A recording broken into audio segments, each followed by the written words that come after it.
आ गए आप। स्वागत करशो तमाરું આપણી યુટ્યુબ ચેનલ પીડર ક્લાસીસની અંદર। શું તમને હજુ ક્લોરીનનું સહસંયોજક બંધ બનાવતા નથી આવડતો? શું તમે હજુ વિચારો છો કે સહસંયોજક બંધ એટલે શું?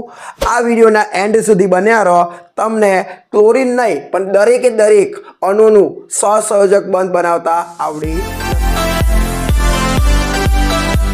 જશે। સ્ટુડન્ટ્સ, બ્લેક બોર્ડ પર તમે જોઈ શકો છો કે એક બાજુ પ્રશ્ન આપેલ છે અને આ બાજુ તમને પરમાણુ ડ્રો કરેલા દેખાય છે।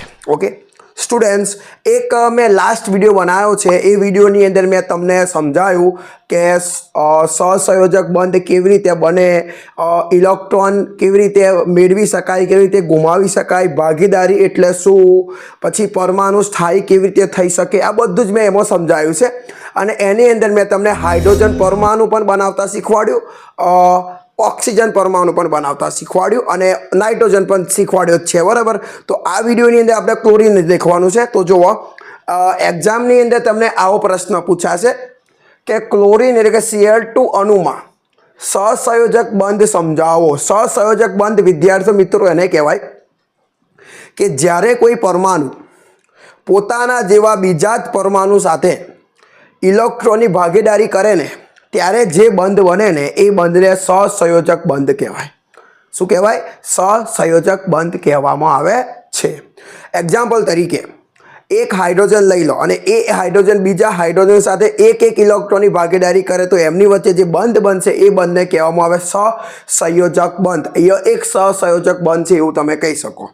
જ્યારે બે ઓક્સિજન હોય ને તો બે ઓક્સિજન બે ઇલેક્ટ્રોનની ભાગીદારી કરે છે એટલે કેટલા સહસંયોજક બંધ બને છે? 2। એ જ પ્રમાણે નાઇટ્રોજન પણ 3 ઇલેક્ટ્રોનની ભાગીદારી કરે છે તો જે બંધ બને છે એને જે સહસંયોજક બંધ જ બને છે પણ કેટલા બને છે? 3 બને છે। ઓકે, તો જુઓ, તમે પહેલા અહીંયા સમજી લો, હું તમને સમજાવું છું। જુઓ, આ આપણે ક્લોરીન Cl2 અણુ બનાવવાનો છે તો મેં અહીંયા એક ક્લોરીન દોર્યો છે અને એવો સેમ ટુ સેમ બીજો પણ ક્લોરીન પરમાણુ દોર્યો છે તો 2 ક્લોરીન પરમાણુ લેવાના। હવે યાદ કરો, ક્લોરીનનો પરમાણુ ક્રમાંક કેટલો છે? 17। ન આવડે તો આ વાક્યને યાદ રાખો, હા હેલી બેબો કાના ઓફની સો મે એસી ફો સકલો આપો કે સકલો ય છે તો ય 17 નંબર છે, બરાબર। તો જુઓ, 17 પરમાણુ ક્રમાંક 17 તો એમાં ઇલેક્ટ્રોન 17 હશે। જુઓ, 1 2 3 4 5 6 7 8 9 10 11 12 13 14 15 16 ને 17 કેટલા થયા? 17 ઇલેક્ટ્રોન થયા। આમાં પણ 17 જ હશે। જુઓ, 1 2 3 4 5 6 7 8 9, બરાબર। 2 2 4 ને 6 ને 8 બાર જોવા દો, 2 2 4 ને 6 અહીંયા એક રહી ગયો છે, દોટ દેવું। આ 10 થયા, 11 12 13 14 15 16 17 અહીંયા પણ 17 ઇલેક્ટ્રોન છે સ્ટુડન્ટ્સ, 17 ઇલેક્ટ્રોન અને આ બાજુ પણ 17 ઇલેક્ટ્રોન છે બંને પાસે।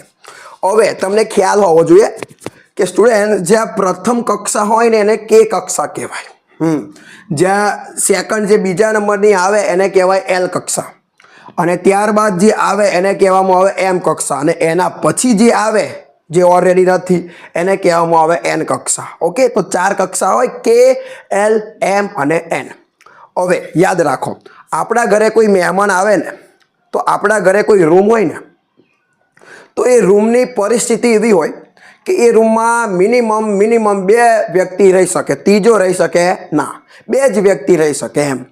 એમ રૂમની અંદર પણ કેવી કેપેસિટી હોય કે આમાં 2 જ વ્યક્તિ રહી શકે, આ રૂમમાં 4 વ્યક્તિ રહી શકે, પછી પેલા રૂમમાં 6 વ્યક્તિ રહી શકે, એમ અહીંયા પણ એવી એક લિમિટ હોય।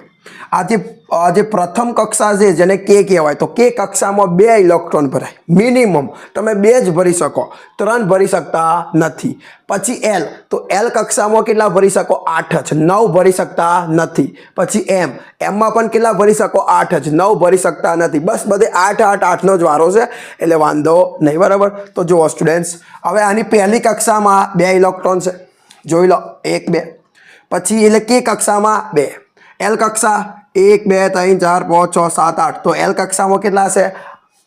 8 અને છેલ્લી એમ 1 2 3 4 5 6 7 તો એની કે કક્ષામાં 2, એલ કક્ષામાં 8 2 8 અને એમ કક્ષામાં 7 ઇલેક્ટ્રોન છે અને છેલ્લી કક્ષામાં કેટલા 7 ઇલેક્ટ્રોન છે. પહેલી કક્ષામાં 2, બીજી કક્ષામાં 8 અને ત્રીજી કક્ષામાં 7 ઇલેક્ટ્રોન છે. તો જુઓ સ્ટુડન્ટ્સ, આની છેલ્લી કક્ષા કઈ થાય? હું તમને પ્રશ્ન કરું કે છેલ્લી કક્ષા મને કહો, તો તમે કહેશો સાહેબ આ પહેલી જે કે છે એની પહેલી કક્ષા અને આ જે છેલ્લી જે એમ છે એ એની લાસ્ટ એટલે કે બાહ્યતમ કક્ષા, છેલ્લી કક્ષા. તો સ્ટુડન્ટ્સ આની છેલ્લી કક્ષા કઈ? એમ. અને એમમાં કેટલા ઇલેક્ટ્રોન છે? 7 ઇલેક્ટ્રોન છે. એ જ પ્રમાણે સેમ ટુ સેમ અહીંયા પણ એવું જ. આની પણ છેલ્લી કક્ષામાં કેટલા ઇલેક્ટ્રોન આવવાના? 7 ઇલેક્ટ્રોન આવવાના. અહીંયા પણ 7, અહીંયા પણ 7 ઇલેક્ટ્રોન છે. જો આની પણ છેલ્લી કક્ષામાં 7 ઇલેક્ટ્રોન, આની પણ છેલ્લી કક્ષામાં 7 જ ઇલેક્ટ્રોન છે. હવે તમે મને એમ કહો કે સ્થાયી ક્યારે થવાય? કે જ્યારે એની બાહ્યતમ કક્ષામાં જેટલા ઇલેક્ટ્રોન હોવા જોઈએ એટલા હોય. એક્ઝામ્પલ, છેલ્લી કક્ષા કે હોય તો કેમાં 2 હોય તો એ સ્થાયી. જો છેલ્લી કક્ષા એલ હોય અને એલમાં 8 હોવા જોઈએ અને 8 હોય તો એ સ્થાયી. જો છેલ્લી કક્ષા એમ હોય અને એમાં 8 હોય તો એ સ્થાયી. જો છેલ્લી કક્ષા એન હોય અને એમાં 8 હોય તો એ સ્થાયી. તો આની છેલ્લી કક્ષા કઈ છે? એમ. આની છેલ્લી કક્ષા કઈ છે વિદ્યાર્થી મિત્રો? એમ.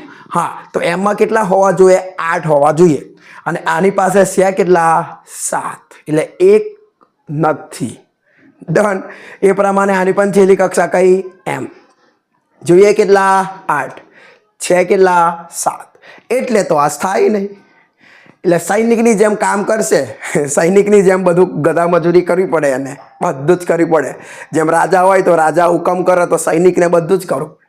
ખાવાનું બનાવવું પડે, જંગલમાં જવું પડે, આમ કરવું પડે, તેમ કરવું પડે.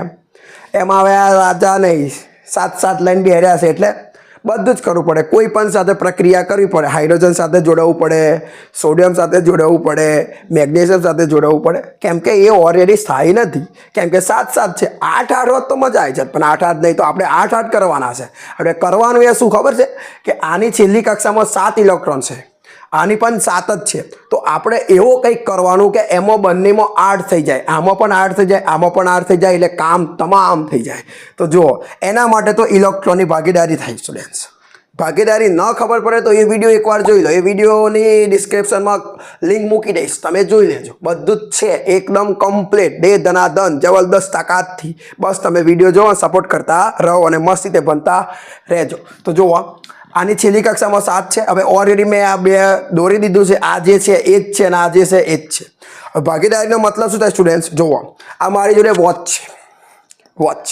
હવે માની લો કે મારો એક ભાઈ છે અને અમારા બંને ભાઈ વચ્ચે એક જ વોચ છે. હવે વોચ એક જ છે પણ અમારે બંનેને યુઝ કરવી છે. તો અમે શું કરશું? એવું તો થાય ને કે 2 ટુકડા કરી નાખો તો ઘડિયાળ બગડી જાય, એવું ના થાય. તો અમે શું કરીએ કે સવારના સમયે આ વોચ હું પહેરું અને સાંજના સમયે આ વોચ એ પહેરે. તો જુઓ, એક જ વોચ 2 વ્યક્તિની થઈ ગઈ ને. સવારે મારી પાસે એટલે મારી, બપોરે એની પાસે એટલે એની. એમ એક વસ્તુની ભાગીદારી થઈ ગઈ. એમ એક વસ્તુ બંનેની થઈ, ઘડિયાળ બંનેની થઈ ગઈ. મારી પણ થઈ ગઈ, એની પણ થઈ ગઈ. એમ ઇલેક્ટ્રોનમાં કેવું હોય? એક ઇલેક્ટ્રોન બંનેનો થઈ જશે. સમજ્યા ને? હા. તો જુઓ, હવે તમે આ અહીંયા તો બંધ નહીં, પણ જુઓ તમે આ 2ની વચ્ચે એક બંધ છે અને એક જ લીટો છે એટલે એને એકલ બંધ કહેવાય. શું કહેવાય? એકલ બંધ. 2 હોય તો શું કહેશો? દ્વિબંધ. 3 હોય તો શું કહેશો? ત્રિબંધ. યાદ રાખજો. હા. તો ચલો, હવે કર્યું શું? જુઓ તમે, આ બધા જ ઇલેક્ટ્રોન છે એ વાત મૂકેલા છે. આ ઇલેક્ટ્રોનને જુઓ, આ ઇલેક્ટ્રોન એ આ રહ્યો, આ ઇલેક્ટ્રોન એ આ રહ્યો. હવે મેં લીટો મારી દો. હવે થયું શું સ્ટુડન્ટ? સમજો. હવે આ ઇલેક્ટ્રોન આનો પણ કહેવાય ને આ ઇલેક્ટ્રોન ઓનો પણ કહેવાય. જો આ ઇલેક્ટ્રોન આનોય કહેવાય, આનોય કહેવાય, તો આને શું ઉધો? તો આ ઇલેક્ટ્રોને આનો કહેવાય ને આ ઇલેક્ટ્રોને આનો કહેવાય. હવે તમે ગણશો એટલે 8 થશે. જુઓ, 1 2 3 4 5 6 7. આ તો આનો છે પણ હવે આવો ગણાશે 7 ને 8. તો આના કેટલા થઈ ગયા? 8 થઈ ગયા. આ ઇલેક્ટ્રોન આનો થઈ ગયો કહેવાય, કારણ કે બોન્ડથી જોડાયેલો છે ને. એટલે એમ જેમ આ ઇલેક્ટ્રોન ઓનો થયો ને સ્ટુડન્ટ્સ, આ ઓનો થઈ જશે. જુઓ, ગણો, 1 2 3 4 5 6 7 અને 8. અહીંયા પણ 8. જોઈ લો, આ ઇલેક્ટ્રોન હવે આનો પણ કહેવાય, આ ઇલેક્ટ્રોન આનો પણ કહેવાય, આ ઇલેક્ટ્રોન આનો પણ કહેવાય ને આ ઇલેક્ટ્રોન ઓનોય કહેવાય. ભાગીદારી થઈ ગઈ, એકની ભાગીદારી થઈ ગઈ.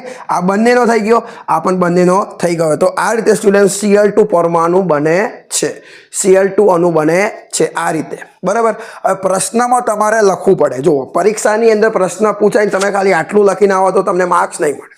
તમારે આ રીતે પ્રશ્ન લખવો પડે. પણ જો તમે વિડીયો ગમતો હોય, કંઈક ફાયદો થતો હોય તો પ્લીઝ પાછા હા વિડીયોને લાઇક કરી દેજો અને ચેનલને સબસ્ક્રાઈબ હજુ નથી કરી તો કરીને જો બેલ આઇકન પર ઓન કરજો જેથી હું વિડીયો મૂકું તમારા જોડે સૌથી પહેલાં આવે. સમજ્યા? અને વિડીયોને શેર પણ કરજો જેથી બીજાને પણ ફાયદો થાય. જો પ્રશ્ન તમને પરીક્ષામાં આવો પૂછશે કે ક્લોરીન Cl2 અણુમાં સહસંયોજક બંધની રચના સમજાવો. તો જો આ રીતે તમારે પ્રશ્ન લખવાનો. પહેલું તમારે શું લખવાનું છે જુઓ તમે કે ક્લોરીનનો પરમાણુ ક્રમાંક 17 છે તો 17 જ છે. તેની ઇલેક્ટ્રોન રચના 2 8 7. ઇલેક્ટ્રોન રચના તો ઈજી છે સ્ટુડન્ટ્સ. પહેલી કક્ષામાં 2, બીજી કક્ષામાં 8, ત્રીજી કક્ષામાં 7. 2 8 7 છે. ઓકે. આમ ક્લોરીન તેની M કક્ષામાં 7 ઇલેક્ટ્રોન ધરાવે છે. આ ક્લોરીન છે એની છેલ્લી કક્ષા M માં 7 ઇલેક્ટ્રોન ધરાવે છે. આમ M કક્ષાને સંપૂર્ણ ભરવા માટે જોઈએ કેટલા ભરવાના છે? 8 એટલે 7 છે એટલે કેટલા જોઈએ છે? 1 જોઈએ છે. ભરવા માટે વધુ 1 ઇલેક્ટ્રોનની જરૂર છે. તેથી ક્લોરીનના 2 પરમાણુઓ તેમના M કક્ષાના ઇલેક્ટ્રોનની ભાગીદારી કરી ક્લોરીન અણુ Cl2 નું નિર્માણ કરે છે. આ જે ક્લોરીન છે એની છેલ્લી કક્ષા Mના 1 ઇલેક્ટ્રોનની ભાગીદારી કરીને Cl2 બનાવ્યા છે. પરિણામે ક્લોરીનનો પ્રત્યેક પરમાણુ તેની નજીકના નિષ્ક્રિય વાયુ આર્ગોન જેવો બની ગયો. જો સ્ટુડન્ટ્સ આ એને ક્લોરીન હતો પણ આર્ગોન થઈ ગયો. આર્ગોનનો નંબર કેટલો છે? 18. તેમાં 18 ઇલેક્ટ્રોન છે તો તમે ગણ લો 18 ઇલેક્ટ્રોન થઈ ગયા. 2 2 ને 8 10 અને આ 8 10 ને 8 18. અહીંયા પણ 18 એટલે 18 બની ગયા. આની છેલ્લી કક્ષા ભલે બની ગઈ પણ એ બની કેવો ગયો? કેવો રાજા બન્યો? આ તો એ વાત છે કે રાજા બની ગયો, સ્થાયી થઈ ગયો પણ કોના જેવો? આર્ગોન જેવો. હિલિયમ જેવો નહીં. કોના જેવો? એના જેવો આર્ગોન જેવો બની ગયો. ઓકે ચલો યાદ રાખજો. ઓકે. અહીં ઇલેક્ટ્રોનનું બિંદુ નિરૂપણ ટપકા વડે દર્શાવાય છે. સ્ટુડન્ટ્સ આ જે મેં તમને જે અહીંયા સમજાવ્યું છે મેં સમજાવવા માટે અહીંયા સાઈડમાં લખ્યું પણ જ્યારે પ્રશ્ન લખશો ને તમે તો જુઓ તમારે આ બધા મુદ્દા લખવાના. પહેલો મુદ્દો, બીજો મુદ્દો, ત્રીજો, ચોથો, પાંચમો, છઠ્ઠો અને હવે આવું લખવાનું. Cl2 અણુ પછી 2 ક્લોરીન દોરવાના. જે ક્લોરીન દોર્યા એ જ પાછા દોરી દેવાના. પછી વચ્ચે બંધ દોરી દેવાનો. પછી આ ક્લોરીન છે તો ક્લોરીન, આ ક્લોરીન ને ક્લોરીન બંધ ને પછી બરાબર કહીને Cl2 આ જેટલું છે એ બધું તમારે અહીંયા લખવાનું. કહેવાનો મતલબ આ મુદ્દો જેવો તમારે લખાઈ જાય પછી તમારે આ બધું અહીંયા લખી દેવાનું. છેલ્લો મુદ્દો આ લખવાનો.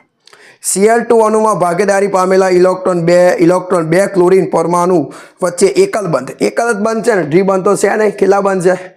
એકલ બંધથી રચે છે જે ઉપર દર્શાવેલ છે. તો સ્ટુડન્ટ્સ આ રીતે તમારું ક્લોરીનનું પણ મેં તમને સમજાવી દીધું છે. ઓલરેડી મેં તમને H2નું સમજાવ્યું, O2નું સમજાવ્યું, N2નું સમજાવ્યું એન્ડ ક્લોરીનનું પણ સમજાવી દીધું, Cl2નું પણ સમજાવી દીધું છે. હું તમને આ વિડીયોના એન્ડિંગમાં એક પ્રશ્ન પૂછીને જાઉં છું. જો તમને આ પ્રશ્નનો જવાબ આવડે તો આ વિડીયોના ડિસ્ક્રિપ્શનમાં જઈને કમેન્ટ કરજો અને કમેન્ટ કરશો તો મને ખબર પડશે કે મેં બનાવ્યું અને વિદ્યાર્થીને કેટલું આવડ્યું અને કેટલું નથી આવડ્યું. એટલે હું પ્રશ્ન તમને પૂછીશું એનો જવાબ તમને આવડે તો 100% જવાબ આપો. તો મને એટલું કહી દો કે નાઇટ્રોજન અણુ છે તો નાઇટ્રોજન અણુની અંદર કેટલા સહસંયોજક બંધ હોય? ફરીથી કહું છું, નાઇટ્રોજન અણુમાં કેટલા સહસંયોજક બંધ હોય છે એ મને તમે જવાબ આપી દેજો. 1 હોય, 2 હોય, 3 હોય કે 4 હોય. ઓકે, ઓપ્શન પણ મેં તમને આપ્યા. બસ આ વિડીયોની અંદર બસ આટલું જ. હવે મળી આવા એક મસ્ત મજાના વિડીયોની અંદર. એ વિડીયોની અંદર હું તમને હવે આગળ બીજા પણ અણુ હજુ બાકી છે. જુઓ, મિથેન અણુ બાકી છે, પછી કાર્બન ડાયોક્સાઇડ CO2 અણુ પણ બાકી છે. આ બધા જ અણુ આપણે હજુ ડિટેલમાં ચર્ચા કરીશું. પણ આ જે મેં તમને કરાવ્યું આ 2 વિડીયોની અંદર એની અંદર જે થયા એ બધા Cl2, H2, O2, N2 આવા બધા થઈ ગયા. હવે થોડાક મોટા આવશે સ્ટુડન્ટ્સ. કેવા આવશે? મોટા આવશે. એ પણ તમને આવડી જશે. વિડીયો ગમે તો લાઈક કરી દેજો અને સપોર્ટ કરવાનો પૂરેપૂરો ટ્રાય કરજો. Best of luck.